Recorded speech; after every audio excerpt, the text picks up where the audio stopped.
4000 পদে বাংলাদেশ পুলিশের এএসআই রাজস্ব খাত সৃজন। নির্বাচনের আগেই হবে নিয়োগ। বাংলাদেশ পুলিশের সক্ষমতা বৃদ্ধির লক্ষ্যে সাংগঠনিক কাঠামোভুক্ত বিভিন্ন ইউনিটের বিপরীতে 4000 এএসআই পদ সৃষ্টি করা হয়েছে, যেটা 14তম গ্রেডে বেতন নির্ধারণ করা হয়েছে। অর্থাৎ বেসিক শুরু হবে 10,200 টাকা থেকে। আজকের এই ভিডিওতে এই পোস্টের সব ভালো সুবিধা অসুবিধা সকল বিষয় নিয়ে আলোচনা করা হবে। বেতন স্টার্টিং বেসিক হবে 10,200 টাকা।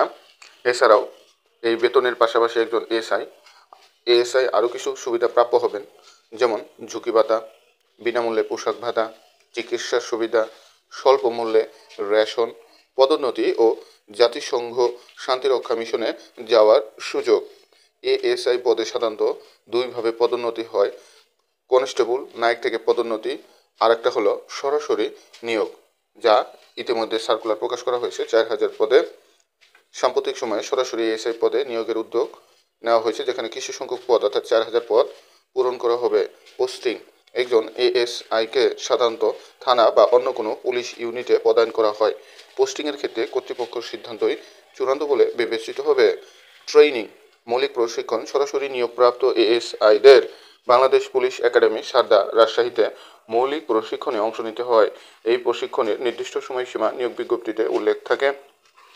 বিভাগীয় প্রশিক্ষণ পদোন্নতিপ্রাপ্ত এএসআইদেরও বিভিন্ন সময় ইন সার্ভিস ট্রেনিং বা বিভাগীয় প্রশিক্ষণ কোর্সে অংশ নিতে হয়, যেমন কনস্টেবল বা নায়ক থেকে এএসআই পদে পদোন্নতির পর বাধ্যতামূলক প্রশিক্ষণ কোর্স সম্পন্ন করতে হয়। পরীক্ষা পদ্ধতি সরাসরি নিয়োগের ক্ষেত্রে এএসআই পদে পরীক্ষার ধাপগুলো হলো প্রিলিমিনারি স্ক্রিনিং, প্রাথমিক যাচাইয়ের জন্য ওয়েব ভিত্তিক পরীক্ষা, শারীরিক মাপ ও সহনশীলতা পরীক্ষা অর্থাৎ পেট। প্রিলিমিনারি স্ক্রিনিংয়ে উত্তীর্ণ প্রার্থীদের শারীরিক সক্ষমতা পরীক্ষা করা হয়। লিখিত ও মনস্তাত্ত্বিক পরীক্ষা, লিখিত পরীক্ষায় উত্তীর্ণ হওয়ার পর মানসিক দক্ষতা যাচাই করা হয়। কম্পিউটার দক্ষতা পরীক্ষা, প্রার্থীর কম্পিউটার ব্যবহারের দক্ষতা যাচাই করা হয়। বুদ্ধিমত্তা ও মৌখিক পরীক্ষা, প্রার্থীর বুদ্ধি ও বাচনভঙ্গি যাচাইয়ের জন্য মৌখিক পরীক্ষা নেওয়া হয়।